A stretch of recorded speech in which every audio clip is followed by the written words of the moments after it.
네, 안녕하세요. 그러면은 저희 이제 12시부터 12시 50분 이제 넉넉하게 잡아서 한 1시까지 이제 저희 강의를 이제 마무리 한번 해보도록 하겠습니다.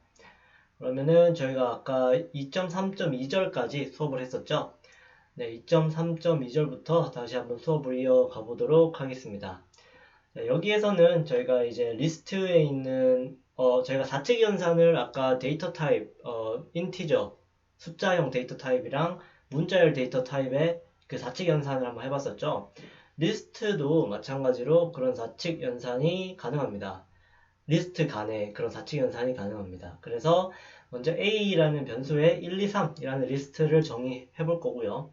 B라는 변수에 4, 5, 6을 정의를 해 보겠습니다. 그리고 나서 A 플러스 B를 하면은 이게 직관적으로 봤을 때는 뭔가 A 플러스를 한다고 하니까 A 플러스 B를 한다고 하니까 1 플러스 4, 2 플러스 5, 3 플러스 6이 될 것 같지만 리스트 간에 요 플러스를 하게 되면은 리스트끼리 앞쪽과 왼쪽이 이렇게 앞뒤로 붙게 됩니다. 기차처럼 앞쪽과 뒤쪽이 이렇게 합쳐지게 됩니다. 그래서 한번 결과를 한번 실행을 해서 한번 확인해 보면은 자, 이런 식으로 앞쪽에는 이제 1, 2, 3, A에 해당하는 1, 2, 3이 붙여져 있고요.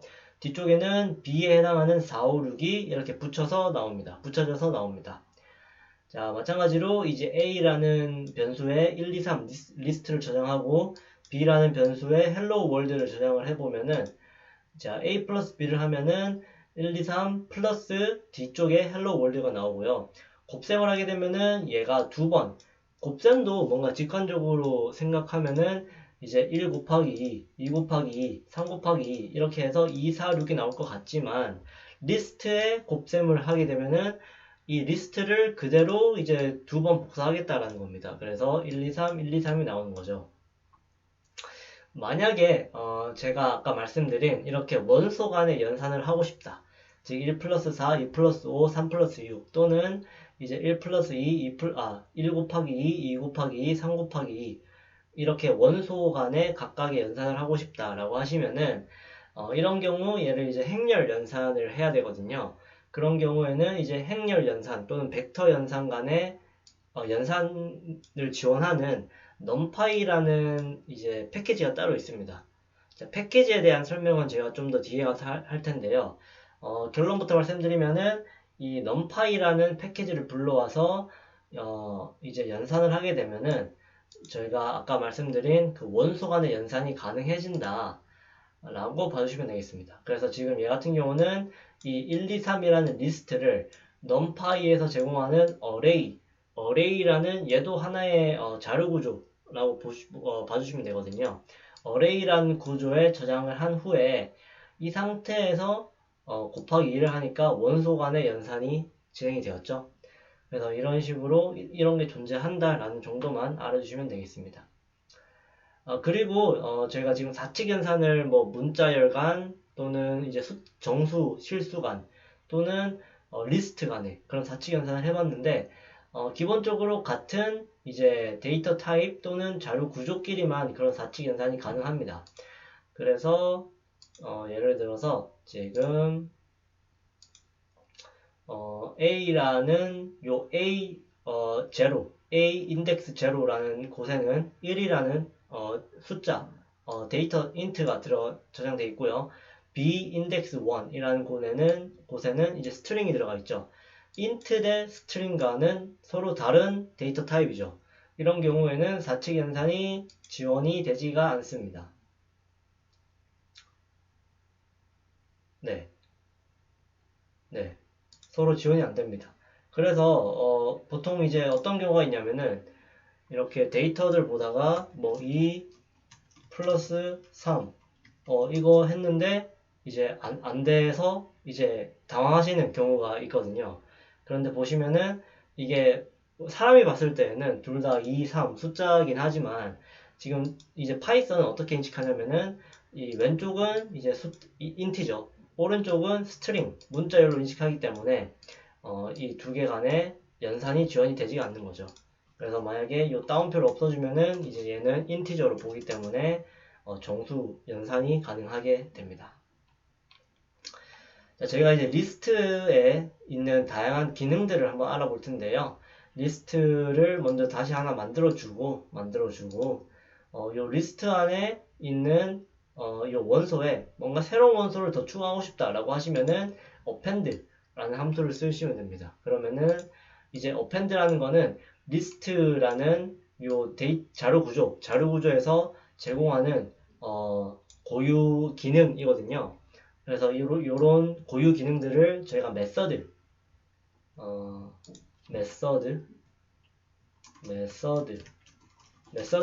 부릅니다.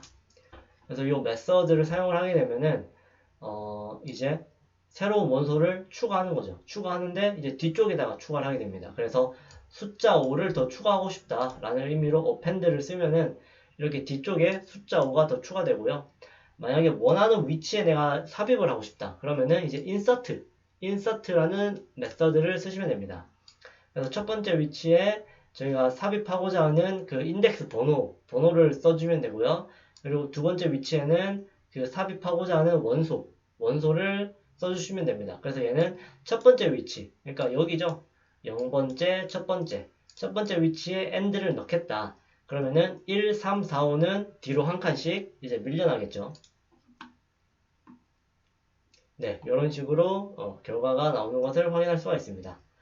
또 만약에 저희가 이제 삭제하고 싶다. 그러면은 이제 remove를 쓰면 되고요. 얘는 그 삭제하고자 하는 원소를 명시를 해주셔야 됩니다. 위치가 아니고 그 원소를 명시해 주셔야 돼요. 그래서 end라는 이제 원소를 삭제하겠다라고 하면은 remove end를 하면은 이제 end가 삭제가 되는 거죠. 그러면은 다시 2, 1, 3, 4, 5만 남게 되는 거죠. 네, 그리고 만약에 이 2, 1, 3, 4, 5를 우리가 정렬을 하고 싶다. 그러면은 이 sort라는 메서드를 쓰게 됩니다. 네, sort라는 메서드를 써서 얘가 이제 1, 2, 3, 4, 5 작은 거부터 큰 거 순이니까 이제 오름차 순이죠. 네, 오름차 순으로 정렬을 하게 됩니다. 정렬하게 되고요. 역순으로 내림차순, 큰 거에서 작은 쪽으로 가는 그런 내림차순으로 정렬하고 싶으시면은 요 리버스라는 옵션에다가 true, true라는 옵션을 지정을 해주면은 얘가 역순으로, 즉 내림차순으로 정렬이 됩니다. 그래서 이런 옵션들을 우리가 어떻게 알 수 있냐라고 하시면은 이렇게 커서를 해당 메서드에 두시고요. 컨트롤 스페이스바. 네. 네. 이 메서드에 커서를 이렇게 두시고요. 그럼 클릭을 하게 되면은 여기 커서 여기 깜빡이죠. 이 상태에서 컨트롤 누른 상태에서 스페이스바 하시면은 뭔가 팝업 창이 뜨죠. 뜨고 여기 보시면은 이제 리버스라는 메서드가 있구나. 그래서 얘가 지금 현재에는 false로 들어가 있구나. 현재 지정되어 있는 값을 디폴트 값이라고 하거든요. 디폴트 값이 false로 되어 있구나. 그래서 디폴트가 false일 때는 얘가 오름차순, 작은 거부터 큰 순으로 정렬되는 거구나 라는 거를 알 수가 있습니다. 좀 더 자세한 설명을 이제 확인하시고 싶으시면은 얘가 리스트가 요 상태에서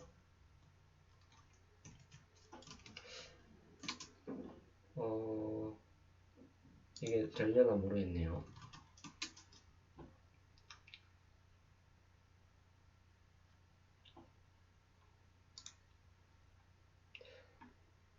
네. 네. 지금 보시면은 요 sort라는 메서드가 어디에 있는 거냐면은 list라는 요 자료 구조에서 제공하는 그 메서드잖아요.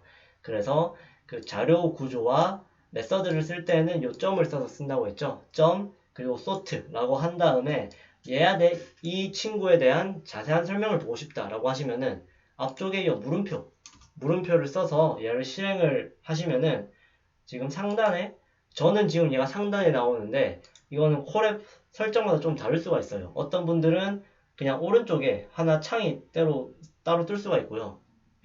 개인마다 좀 다를 수가 있습니다. 저는 지금 제 설정은 이렇게 탭이 하나 생기는 건데, 보시면은 닥 스트링이라는 걸 볼 수가 있습니다.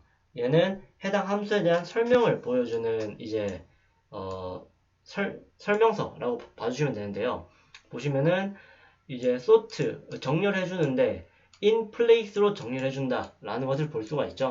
그리고 파라미터도 요 리버스라는 것을 받는다. 그래서 이런 함수에 대한 메서드에 대한 정보를 볼 수가 있습니다. 자, 그러면은 요 in place는 뭐냐? 그거에 대해서 한번 알아보도록 하겠습니다. 자, 그래서 아까 그 함수 설명에서 봤듯이 sort는 이제 in place라는 특성을 지니고 있는데, in place는 주어진 그 자료 구조 내에서 정렬을 한다라는 겁니다. 그래서 지금 list underscore라는 하나의 자료 구조가 있는데, 그 안에서 정렬이 다 이루어지고 그 자리에서 그대로 저장이 된다라는 거죠. 그래서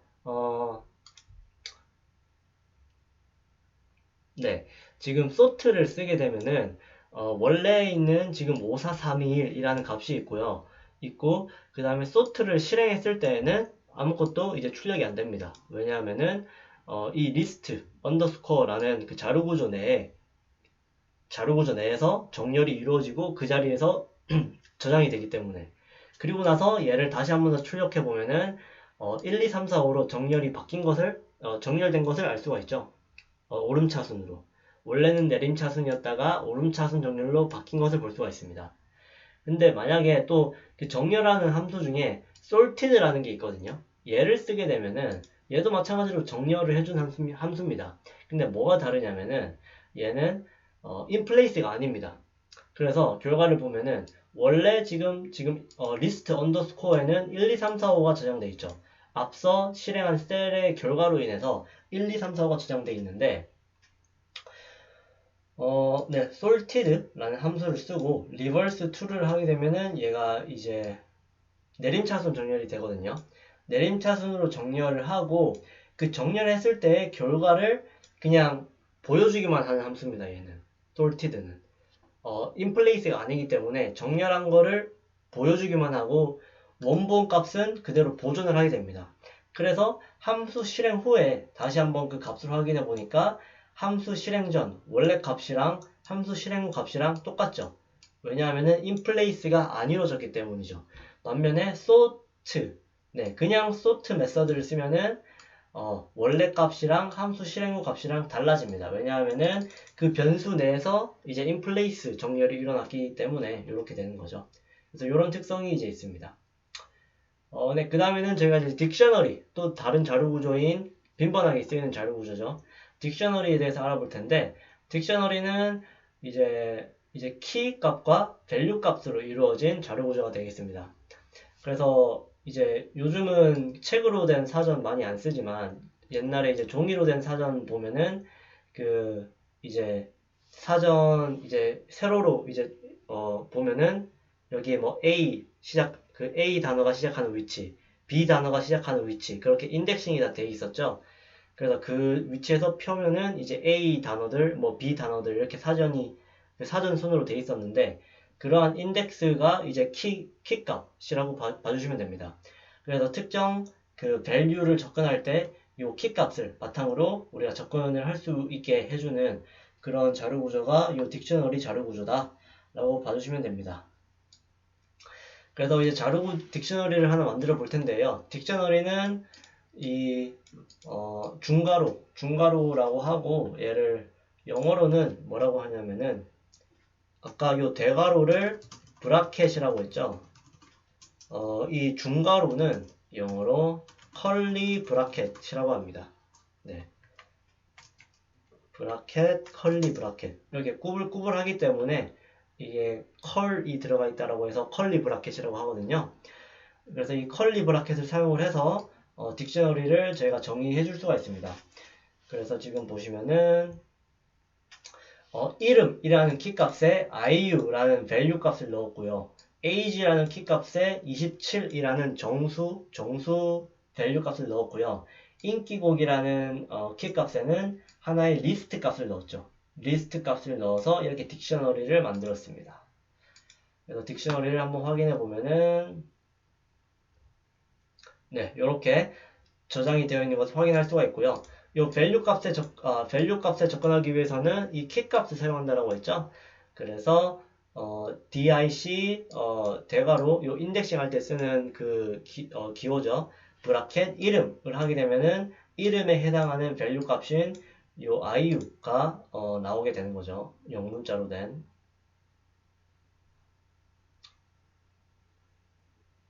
네, 이렇게 해당 밸류 값이 나오는 것을 확인할 수가 있습니다.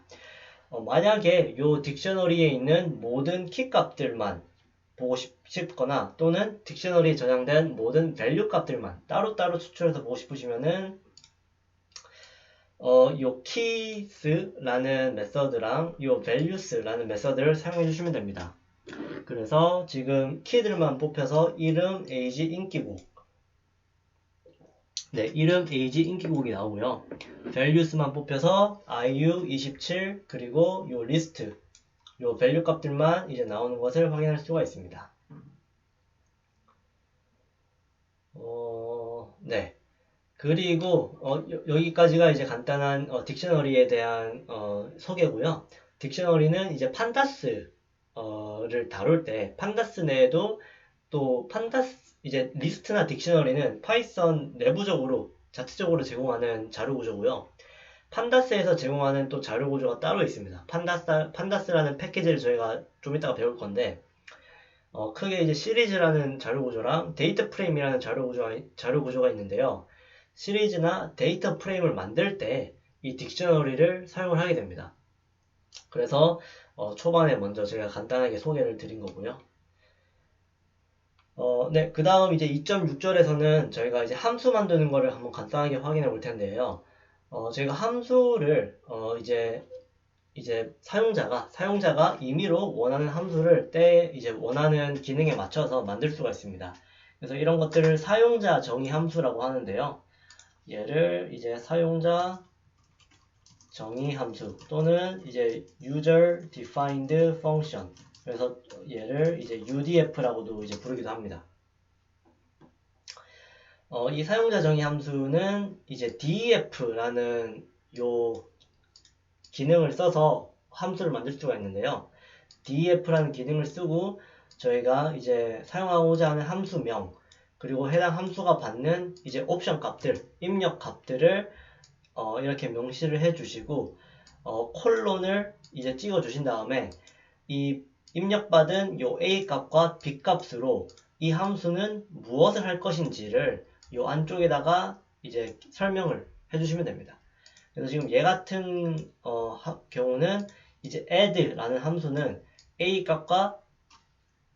A라는 값과 B라는 값을 받는데 이 두 개를 받아서 어떠한 작업을 할 것이냐 그거를 여기 지금 나와 있죠. A 플러스 B에 A 플러스 B를 할 거고 그 결과값을 이제 리턴하겠다, 반환하겠다라는 겁니다. 그래서 얘를 실행을 하고 5, 7 add 한 다음에 C에다가 저장을 하고요. 프린트 C를 하면은 이제 12가 나오죠. 5 더하기 7. 그래서 이런 식으로 이제 사용자 정의 함수를 파이썬에서는 정의할 수가 있구나 라는 것을 확인해 주시면 되겠습니다. 그래서 지금 저희가 앞서 배운 이런 메서드들도 지금 이제 다른 개발자 분들에 의해서 이런 식으로 다 정의가 현재 되어 있는 상태입니다. 저희가 그거를 따로 처음부터 정의할 필요가 없고요. 저희는 그냥 그 함수명만 알면은 그거를 그냥 가지고 와서 이제 쓸 수 있는 게 장점이죠. 네, 그리고 이제 조건문, 반복문에 대해서 한번 확인해 볼 텐데요. 조건문과 반복문은 이제 저희가 다양한 데이터에 대한 처리를 특정 조건에 맞춰서 또는 여러 번 반복을 해서 똑같은 작업을 하기를 원할 때 효율적으로 저희가 이제 작업하기 위해서 사용하는 그런 문법들이다 라고 봐주시면 되겠습니다. 그래서 조건문은 어떻게 진행이 되냐면은 if라는 단어로 먼저 시작을 하는데요. if를 하고 그 해당하는 조건을 적습니다. 그리고 해당 조건이 충족하면은 이제 수행할 수행할 문장들을 이 콜론 다음에 이렇게 적게 되는데요. 조건으로는 보통 이제 요런 대소비교하는 이 수식 연산자들이 많이 들어가게 됩니다. 그래서 실습으로 한번 확인해 보면은 지금 이 느낌표 equal이라는 연산은 이 두 개가 다른지를 물어보는 거거든요. 이 두 개가 다른지 여부를 물어보는 연산자이기 때문에 2랑 3은 다릅니다. 다르기 때문에 얘는 true가 나오고요. season이라는 지금 변수랑 겨울이라는 문자열이 지금 같습니까?를 물을 때에는 equal을 두 개 넣게 됩니다. 저희가 그냥 equal 연산자 하나만 쓰면은 왼쪽 변수에 오른쪽에 있는 그 값을 저장하는 연산을 하게 됐었죠. 근데 왼쪽 오른쪽이 서로 이제 같습니까? 라고 이제 물어볼 때에는 이 equal이라는 연산자를 두 개를 연달아 써주시면 됩니다. 얘 같은 경우는 아마 에러가 뜰 거예요. 왜냐하면 저희가 season이라는 이 변수를 제가 정의해 본 적이 없기 때문에 네네 season이라는 변수가 저장되어 있지 않다라고 뜨죠. 네. 만약에 문자열끼리 비교하시려면은 이렇게 문자열, 묶음, 코테이션 마크 해주시면 되겠죠. 그래서 지금 양쪽 문자열이 다르기 때문에 얘가 false가 나오는 것을 확인할 수가 있습니다.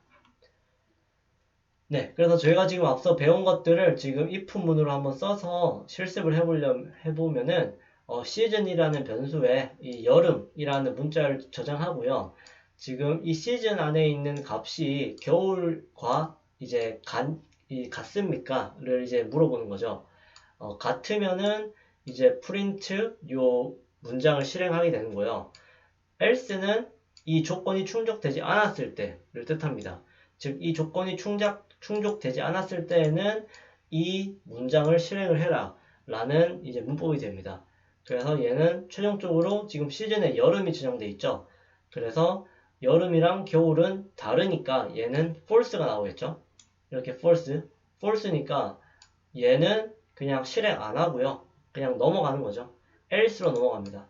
else로 넘어가서 얘를 그냥 실행하게 되는 거죠. 그래서 현금 소지는 자유다만 나왔고요. 얘를 만약에 겨울로 바꿔주면은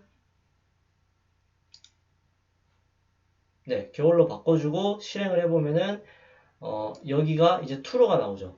true가 나왔기 때문에 얘가 실행이 되고 그냥 끝납니다. 얘가 true일 경우에는 얘가 실행이 되고 그 다음에 요 else 부분에 해당하는 쪽은 이제 무시하게 됩니다. 얘는 아예 무시하게 됩니다. 그래서 현금을 가지고 다녀라만 이제 출력이 되는 것을 확인할 수가 있죠. 네, 그래서 이제 콜론 이렇게 if문 쓸 때에는 이 콜론 다음에는 이렇게 들여쓰기는 이제 탭이라는 이제 그 버튼으로 이제 할 수가 있는데요. 이렇게 탭을 해서 이제 작성한다라는 점 알아주시면 될 것 같고요. 이제 if문 안에 또 if문을 여러 개 또 넣을 수가 있습니다. 이제 얘 같은 경우는 요 첫 번째 조건 얘를 확인한 다음에 이 두 번째 조건을 확인하는 이제 if문이 되겠죠. 그래서 겨울 지금 얘는 시즌 겨울 맞죠? 얘가 맞기 때문에 그 다음 조건을 확인합니다. 1200원 이제 1000원보다 지금 캐시가 크거나 같은지를 물어보는 거죠. 1200이니까 이게 true겠네요. 그러면은 붕어빵을 사 먹을 수 있다. 얘만 출력이 되고 나머지 밑에 있는 거는 다 이제 무시가 되는 거죠. 만약에 여기에서 조건을 충족 못했을 경우에는 이 else로 넘어가서 붕어빵이 실패했다만 나오는 거고요. 예를 들어서 얘가 900이면은 조건에 실패할 테니까 붕어빵이 실패했다가 나오고 거기서 그냥 종료되는 거고요. 애초에 요 조건에서부터 그냥 실패를 했다. 그러면은 이 안에 있는 거는 아예 고려하지도 않는 겁니다. 아예 무시하고 바로 여기로 넘어가는 거죠. 현금 소지는 자유다. 네, 그래서 그렇게 확인해 주시면 될 것 같고요. if 안에 if문을 쓸 때는 이렇게 쓰시면 되고요. 또 이 동일 조건, 이 동일 위치 내에서 다양한 그 조건들을 고려하고 싶다라고 하시면은 elif라는 문법을 또 쓸 수 있습니다. 얘는 버튼이 1인지 아닌지 1이면은 얘를 출력하고 그냥 거기서 끝나는 거고요. 만약에 1이 아니다 라고 하면은 그 다음 조건을 확인하게 됩니다. 얘를 확인하고 만약에 숫자 2면은 웰치스를 출력하고 거기서 종료. 만약에 숫자 2도 아니다 라고 하면 이렇게 순차적으로 계속 내려가는 거거든요. 그 다음에 3을 고려하고 3도 아니다 그러면은 그냥 else로 가서 얘를 출력하고 그냥 종료하는 거죠. 그래서 지금 얘를 실행해 보면은 코카콜라라는 문자열이 출력되고요. 이제 여기서 종료가 됩니다. 이런 식으로 elif를 써볼 수가 있고요. 또 지금 이렇게 대소 비교하는 연산 외에도 이제 in이라는 연산 또는 not in이라는 연산을 써서 그 조건문을 만들 수가 있습니다. 이제 in은 왼쪽에 있는 그 이제 데이터가 오른쪽에도 존재하느냐를 이제 물을 때 in을 쓰고요. 왼쪽에 있는 데이터가 오른쪽에 존재하지 않느냐를 물을 때에는 이 not in을 쓰게 됩니다. 그래서 10이 이제 1, 2, 3 안에 있느냐? 없죠? 그럼 false가 나오고 12, 1, 2, 3, 4 안에 없느냐? 없으니까 true가 나오는 거죠. 없느냐를 애초에 물어본 거니까. 그래서 이런 식의 이제 연산자를 써서도 조건문들을 이제 응용해서 만들어 볼 수가 있습니다. 문자열끼리도 요 in 연산이 지원되고요. 환경이란 단어는 환경 빅데이터 플랫폼 문자열 안에 존재하고요. 성균관대에는 이제 오른쪽에 있는 이 문자열 내에는 존재하지 않죠. 그래서 false가 나옵니다. 자, 그 다음에는 이제 for문과 while문이 나오는데 for문과 while문은 말 그대로 반복문입니다. 그래서 계속 반복을 하는 겁니다. 근데 뭐가 다르냐면은 for문은 그 특정 범위가 주어지고요. 조건에 특정 범위가 주어지고요. 그래서 특정 범위 동안 반복해라 라는 거고요. while문은 if문처럼 조건문 자체가 주어집니다. 그래서 해당 조건문이 이제 false일 때까지 해당 조건이 더 이상 성립하지 않을 때까지 반복을 하겠다 라고 명령할 때 while문을 쓰게 됩니다. 그래서 이제 실습을 통해서 다시 한번 더 알아볼 텐데요. 지금 얘는 for문이죠. for문이기 때문에 for문은 제가 범위를 정의를 해줘야 된다고 말씀드렸죠. 그래서 반복할 범위를 정의해 주는데 1부터 10까지의 범위를 여기선 지금 주어진 겁니다. 그래서 for i in 1부터 10 리스트라고 하면은 이 각각에 있는 원소를 왼쪽부터 오른쪽까지 차례대로 i에 할당을 시켜서 이 밑에 있는 문장을 실행하겠다는 겁니다. 그래서 1을 i라는 변수에 넣고 더하기 하겠다. 이 플러스는 sum1이라는 변수에다가 i를 더해주고 저장하겠다는 거거든요. 인플레이스 연산입니다. 그 다음에 이 두 번째 반복할 때에는 숫자 2를 i에다가 넣고 sum1에 더해주고 저장해라. 그 다음에 세 번째 반복할 때에는 3을 넣고 3을 i에다가 저장한 다음에 요 문장을 실행해라 라는 거고요. 그래서 얘를 10까지 반복을 하게 되는 거죠. 그러면은 얘는 1부터 10까지 다 더해주는 게 되겠죠. 그 다음에 요 range라는 거는 지금 요 1부터 10이라는 리스트를 좀 더 간편하게 쓴 겁니다. 얘를 쓰려면은 저희가 일일이 키보드로 이제 1, 2, 3, 4, 5, 6, 7, 8, 9, 10 다 쳐야 되는데 range를 쓰면은 1부터 10까지의 그 연속된 숫자를 좀 더 간결하게 쓸 수가 있거든요. 그래서 얘도 이제 왼쪽 숫자는 포함, 오른쪽 숫자는 그 포함하지 않고 그 전까지를 뜻합니다. 그래서 1부터 10일 전까지의 정수들 10까지죠. 그래서 이거 두 개 실행하면은 결국에는 결과값은 같습니다. 네, 둘 다 55가 나오고요. 만약에 이제 1씩 증가하지 않고 2씩 증가하고 싶다. 그러면은 이제 1 이제 첫 번째, 두 번째, 세 번째 칸에 우리가 증가시키고자 하는 그 단위 숫자를 여기다가 적어주시면 됩니다. 그래서 얘는 1부터 10 전까지 증가하는데 2씩 증가해라. 그래서 13579가 나오겠네요. 그래서 그런 이제 범위를 우리가 좀 더 간결하게 정의하고 싶을 때 이 range라는 함수를 쓰고요. 거꾸로 정의하고 싶을 때는 이렇게 큰 숫자를 왼쪽에 놓고 그 다음에 작은 숫자 그 다음에 얘를 감소시키고자 하는 그 단위를 이렇게 적어주시면 됩니다. 그래서 얘는 네, 18, 6, 4, 2, 1 전까지 마이너스 2씩 감소하면서 이렇게 범위가 현재 설정되어 있는 것을 알 수가 있죠. 네, 얘도 마찬가지로 포문이고요. 네, 한번 이렇게 확인해 보시면 되겠습니다. 리스트도 이렇게 문자열도 이렇게 하나씩 햄버거를 i에 대응하고 피자를 i에 대응하고 얘를 하나씩 실행한다 라고 봐주시면 되고요. while문은 for문은 그래서 범위를 명시하고요. while문은 조건을 명시합니다. 그래서 이 조건이 더 이상 충족하지 않을 때까지 얘를 실행하겠다는 거거든요. 그래서 얘가 언젠가는 얘가 충족하지 않도록 해주는 그런 로직을 알고리즘을 이 안쪽에다가 포함시켜 주셔야 됩니다. 그래야 얘가 멈추게 되거든요. 그래서 예를 들어보자면은 얘는 지금 i가 5보다 작거나 같을 때까지 반복하는데 i가 일단은 0이죠. i가 일단은 0이고 i가 5보다 적거나 같을 때까지 얘를 반복하는데 프린트를 한 다음에 밑에 보시면은 i에다가 1을 더해주죠. i에다가 1씩 증가해주는 겁니다. 그래서 얘가 한번 실행될 때마다 i는 점점 더 1, 2, 3, 4, 5 이렇게 증가를 하게 되는 겁니다. 그래서 얘가 붕어빵 다섯 마리 출력한 다음에 i에다가 1이 더해지면은 i가 6이 되죠. 그 다음에 다시 조건으로 돌아오면은 i는 더 이상 5보다 작거나 같지 않게 됩니다. 6이니까요. 그러면 그때 얘가 이제 스탑을 하게 되는 거죠. 정지를 하게 되는 겁니다. 그래서 이렇게 5마리까지 출력하고 얘가 이제 멈춘 거고요.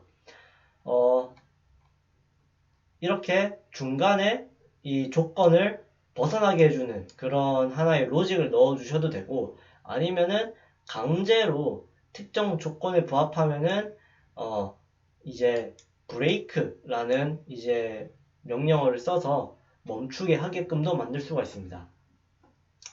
그래서 얘는 지금 얘도 근데 어쨌거나 그 특정 조건이 다다를 때까지 뭔가 다르게 해주는 그런 로직이 들어가 있죠. 지금 코크라는 변수에 5가 저장되어 있고요.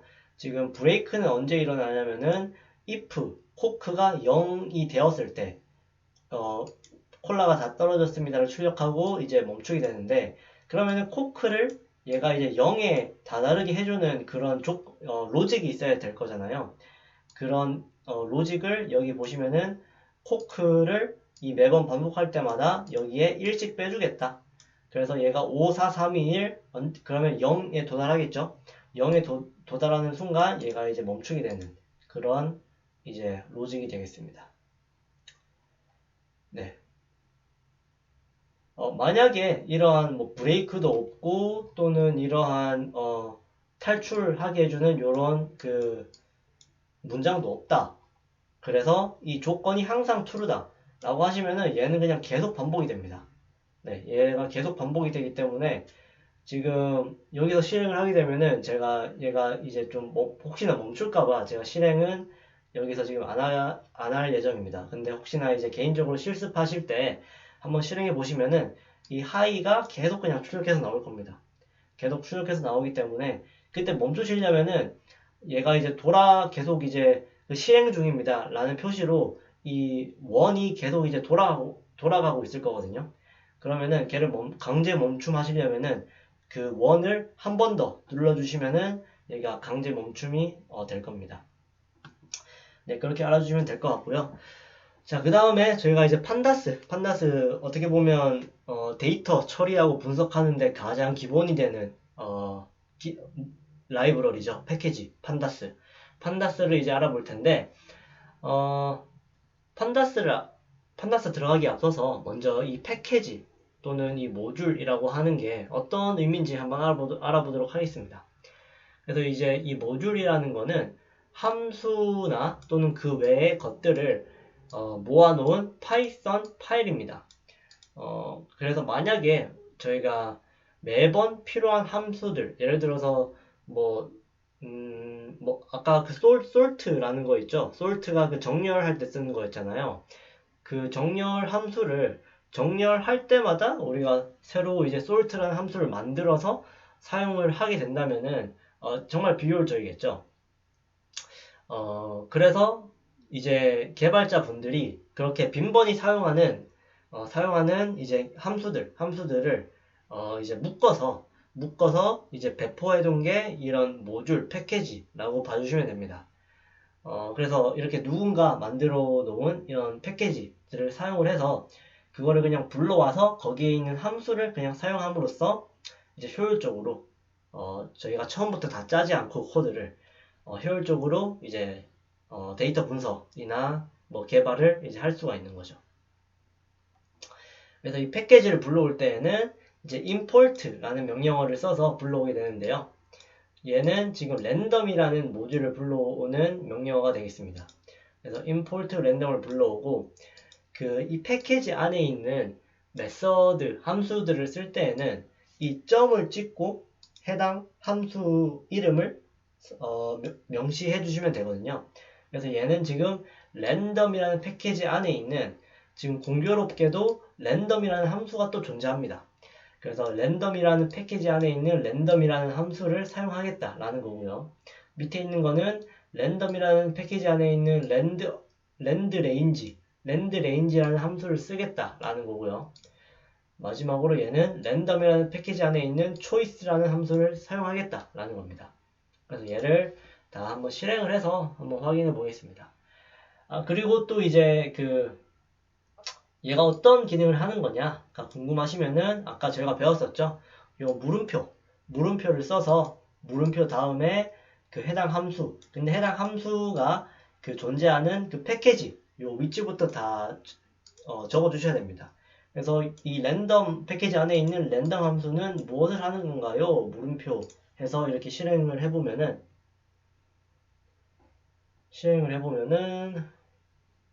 네, 지금 이제 실행 중이고요. 도움말 탭이 떴고 독 스트링 여기가 해당 함수에 대한 설명을 내포한다라고 했죠. 보시면은 이제 랜덤한 x를 불러주는데 어느 범위에 있는 거냐면은 인터벌 범위에 있는 거냐면은 0과 1 사이에 있는 범위 안에서 랜덤한 숫자를 꺼내준다 라는 것을 알 수가 있습니다. 근데 보시면은 얘가 왼쪽은 대괄호 브라켓이 있고요. 오른쪽은 소괄호가 있죠. 얘는 어떤 이제 기호냐면은 왼쪽에 있는 이제 대괄호가 있으면은 해당 위치에 있는 번호는 포함한다라는 거고요. 소괄호가 있으면은 해당 위치에 있는 번호는 이제 숫자는 포함하지 않는다라는 겁니다. 그래서 0 이상 1 미만 0 이상 1 미만의 무작위 숫자 소수겠죠. 그러니까 소수를 이제 불러와주는 그런 함수가 되겠습니다. 그래서 이런 식으로 함수에 대한 추가 설명들을 확인해 보실 수 있고요. 다시 이제 실습지로 돌아와서 네, 지금 A를 확인해 보면은 A에는 지금 0.07444 0과 1, 0 이상 1 미만에 있는 소수가 하나 나왔고요. 지금 이 랜드 레인지는 이제 1부터 10 사이에 있는 이제 정수 중에서 이제 랜덤한 숫자가 아마 나오는 이제 함수일 겁니다. 그래서 이 3이라는 게 나왔죠. 근데 얘는 지금 보시면은 랜덤 무작위하게 나오는 거기 때문에 지금 제가 실습하고 있는 거랑 지금 수강생 분들께서 이제 실행했을 때 나오는 결과랑 다를 수 있습니다. 랜덤하게 뽑는 거기 때문에. 네. 그리고 네. 요 랜덤 초이스는 이 리스트 안에 있는 원소 중에 랜덤하게 하나 선택하는 거고요. 저는 지금 영문자 B가 선택된 것을 확인할 수가 있습니다. 네, 판다스도 이렇게 이제 랜덤처럼 하나의 패키지입니다. 그런 패키지이기 때문에 얘를 이제 불러와서 사용할 텐데요. 불러오기 위해서는 이제 import를 한다고 했죠. import pandas를 해주시면 됩니다. 근데 여기 뒤에 보시면은 as pd라는 문자가 추가됐죠. 얘는 뭐냐면은 저희가 이 패키지 안에 있는 메서드 함수들을 사용할 때에는 항상 그 패키지명을 명시하고 점 찍고 메서드 명을 명시한다고 했잖아요. 근데 이 판다스를 자주 이제 사용을 한다라고 하면은 이 6글자, 네, 6문자죠. 이 판다스를 계속 뭐 판다스, 아이고, 한국어로 되어 있네요. 네, 판다스 뭐 점, 판다스 점, 판다스 점 이렇게 치는 게 되게 번거로울 수가 있어요.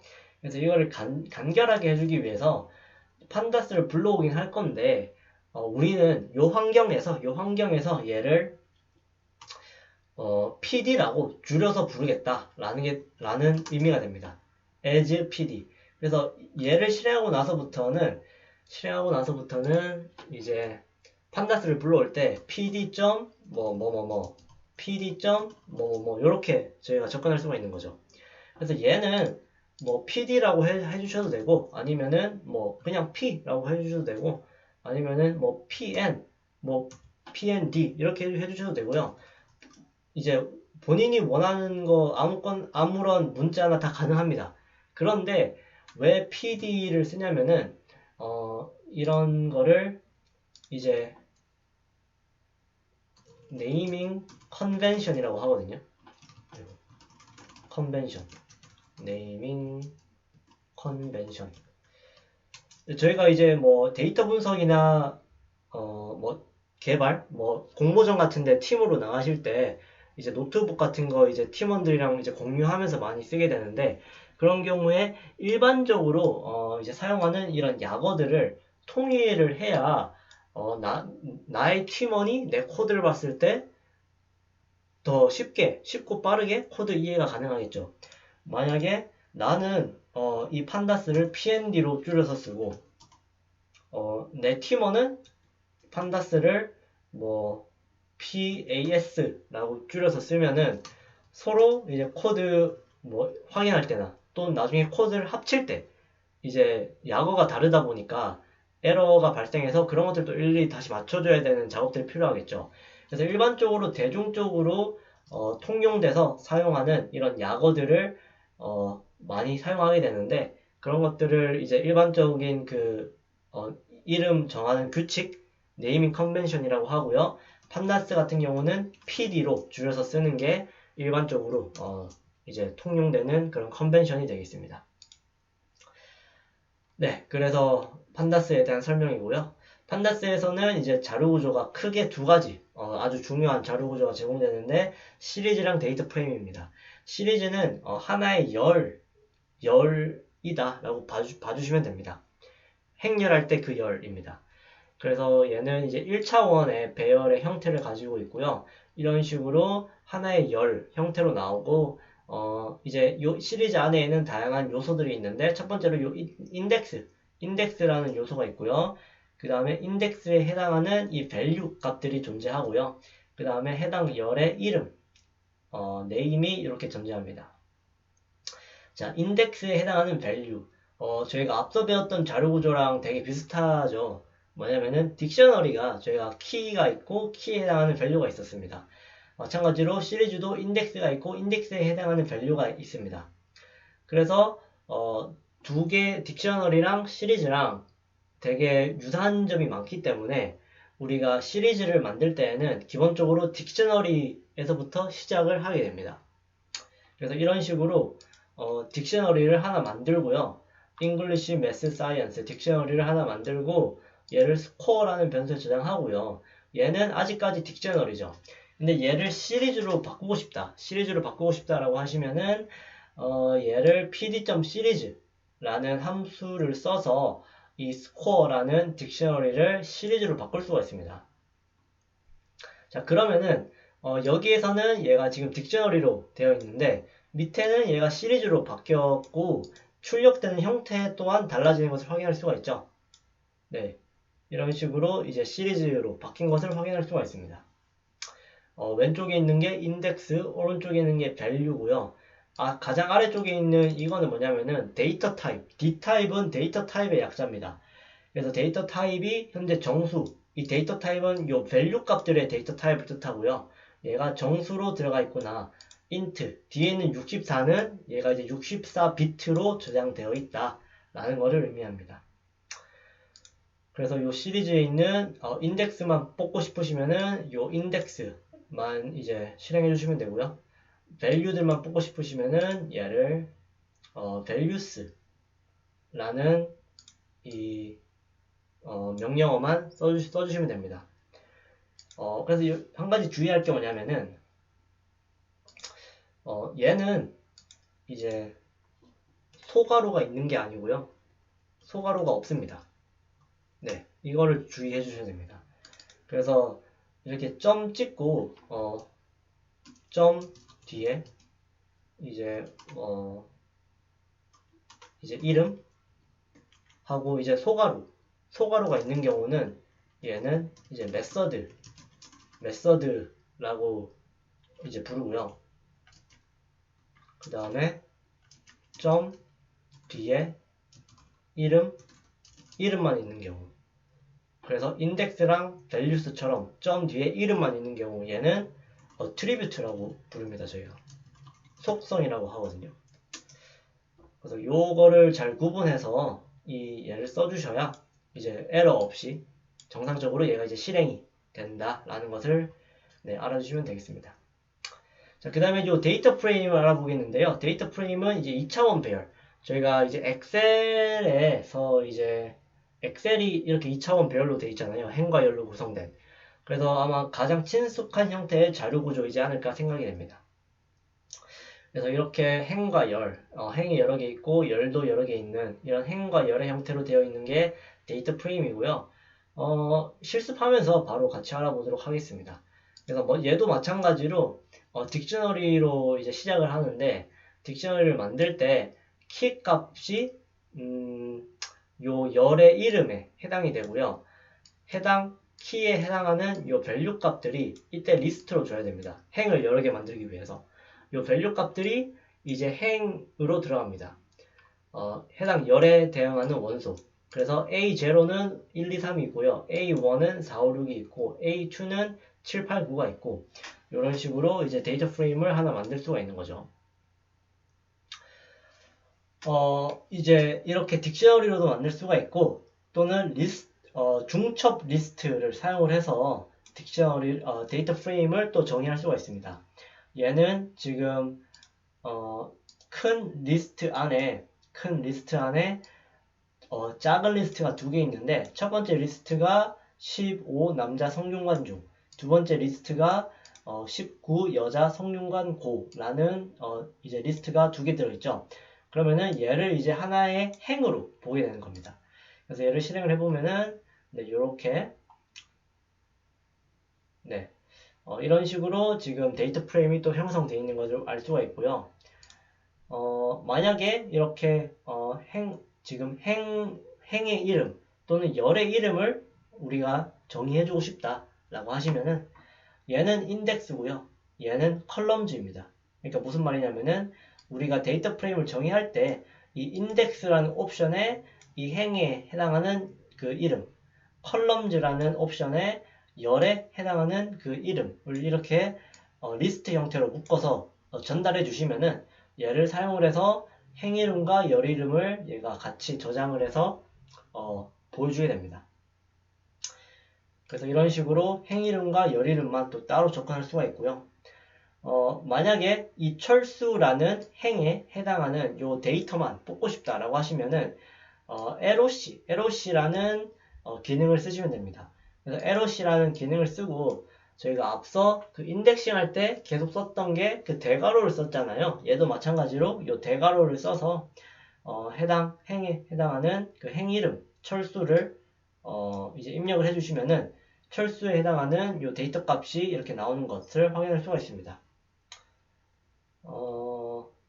그리고 만약에 요 인덱스를 변경하고 싶으시면은 지금 요 df.index, df.columns에 해당하는 요 값에다가 새로운 값들을 이렇게 전달해 주시면은 새로운 행 이름과 열 이름으로 얘가 바뀌게 되는 거죠. 그리고 저희가 그 아까 환경 빅데이터 플랫폼이라는 문자열에서 빅데이터를 인덱싱할 때 쓸 수 있는 방법이 정말 다양했죠. 뭐 음수로 접근할 수도 있었고 양수로 접근할 수도 있었고, 마찬가지로 얘도 이제 행 이름, 열 이름을 바꿀 때에도 쓸 수 있는 방법이 뭐 여러 가지가 있습니다. 프로그래밍의 특징 중에 하나죠. 특정한 기능을 구현하기 위해서 사용하는 방법이 되게 여러 가지가 있고, 여기에서는 이제 rename이라는 메서드, 얘는 데이터 프레임에서 제공하는 고유 메서드입니다. 그래서 rename이라는 메서드를 사용을 해서 이런 방법으로도 저희가 네, 열 이름과 행이름을 바꿀 수가 있는데요. 지금 얘는 age에 해당하는 요 열 이름을 나이로 바꾸겠다. 젠더를 성별로 바꾸겠다. 스쿨을 학교로 바꾸겠다. 라는 거고요. 얘는 재우를 지형, 재순을 지수로 바꾸겠다라는 건데, 실행하고 보니까 얘가 바뀌지 않은 것을 확인할 수가 있죠. 얘는 뭐냐면은 인플레이스 연산이 아니기 때문입니다. 저희가 인플레이스 아까 리스트 그 소트 할 때 배웠었죠. 인플레이스가 아니고 그냥 바뀌었을 때의 결과를 보여주기만 하는 함수입니다. 그래서 얘를 이 코드를 이제 커멘트 처리, 주석 처리 이렇게 샵을 표시하면 얘가 주석 처리가 되거든요. 주석 처리 해주시고 얘를 다시 실행을 하면은 리네임 변경을 했을 때의 결과를 그냥 이렇게 보여주기만 하고 따로 저장은 안 합니다. 그래서 얘를 저장까지 해주시려면은 네, 이렇게 inplace라는 인자에다가 true를 이제 저장해 주시면은 원래 있던 그 값이 이제 변경이 되어서 df라는 데이터에 이제 저장이 되게 됩니다. 그래서 얘는 젠더로 아마 바꿔줘야 젠더로 아이고 네 이렇게 젠더로 바꿔줘야 네 얘가 이제 정상적으로 원래 있던 이 컬럼명들이 나이, 성별, 학교로 다 이제 바꿔서 저장이 되어서 이제 출력이 되는 거죠. df라는 변수에서. 네, 그래서 행과 열 이름 바꾸는 거는 이렇게 알아봤고요. 행과 열을 삭제하고 싶을 때에는 이 드랍이라는 메서드를 사용하면 됩니다.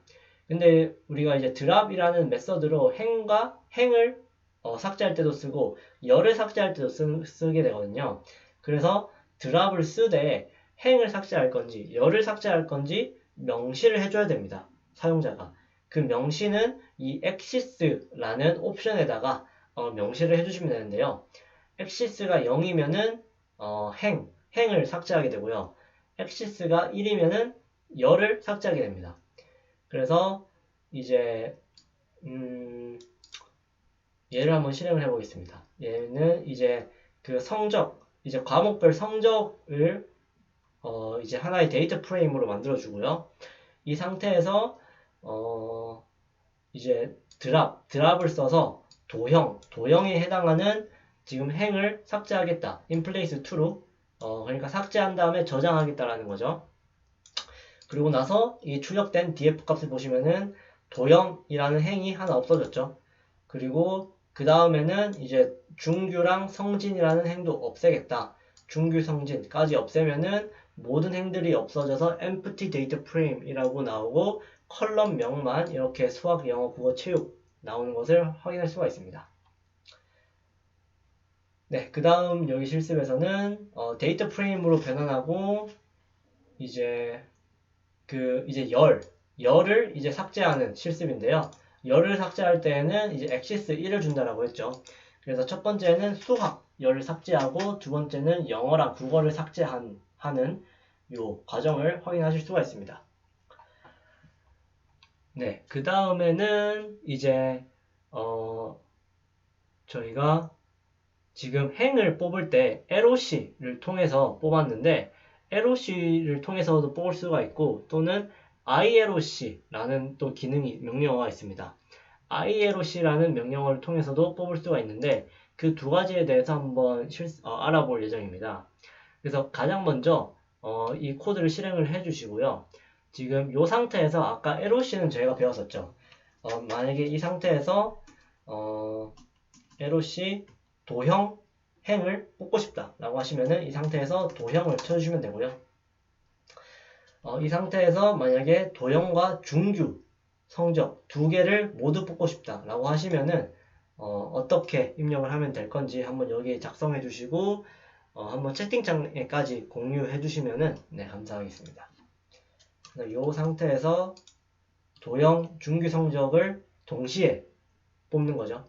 동시에 뽑을 때는 어떤 식으로 접근하면 될 건지 한번 실습해 보시고 네, 채팅창에까지 올려주시면 감사하겠습니다.